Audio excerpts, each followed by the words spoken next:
ஜோதிடப்படி அந்த ராசியாதிபதி சனி பகவான் பாவ கிரகங்களுடைய தொடர்பு வைக்கும் பொழுது, உதாரணத்துக்கு ராகு கேதுவினுடைய தொடர்பு மட்டும் கிடையாது, கும்பராசிக்காரர்களுக்கு அந்த சனி பகவான் சந்திரனுடைய தொடர்புல இருக்கும் பொழுது, ராசி மேலதான் சந்திரன் இருப்பார், சனியும் அதே இடத்தில் இருந்து தொடர்பு படுத்தும் பொழுது, ராசியாதிபதி சனி பகவான் செவ்வாயினுடைய தொடர்புகளிலே இருக்கும் பொழுது, அந்த குறிப்பிட்ட தசாபுத்தி காலங்களில் அவங்க படிக்க போற இடத்துல, சகோதர பந்தத்துல, வீடு வாசல் கட்டும் பொழுது அக்கம் பக்கத்தினர்னால, ஐந்தாம் அது கூட சில பிரச்சனைகள் வந்து போயிடும். ஆனா அந்த கும்பராசிக்காரர்களுக்கு ஒரு திருமண வாழ்க்கை, ஒரு புத்திர பேரு, ஒரு திருமண வாழ்க்கையில கிடைக்கக்கூடிய உறவுகள், கணவன் கணவன் சார்ந்த உறவுகள், மனைவி மனைவி சார்ந்த உறவுகள், இது எல்லாமே ஒரு நச்சு உறவாக சில அம்சங்கள்ல அமைஞ்சு போயிடுது.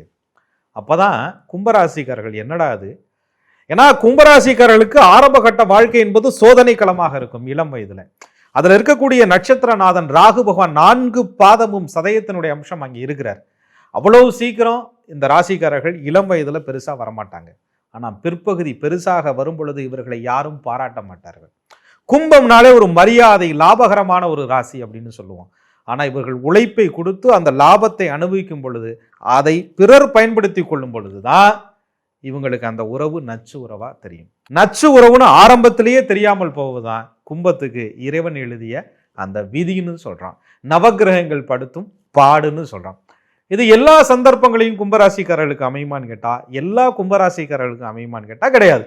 லக்னம் லக்னாதிபதி கெட்டு போகும் பொழுது மட்டும்தான் கும்பராசிக்காரர்கள் படிக்கும் இடத்திலும் வாழ்க்கையிலும் தொழிலிலும் நச்சு உறவில் சிக்கி தவிப்பார்கள்.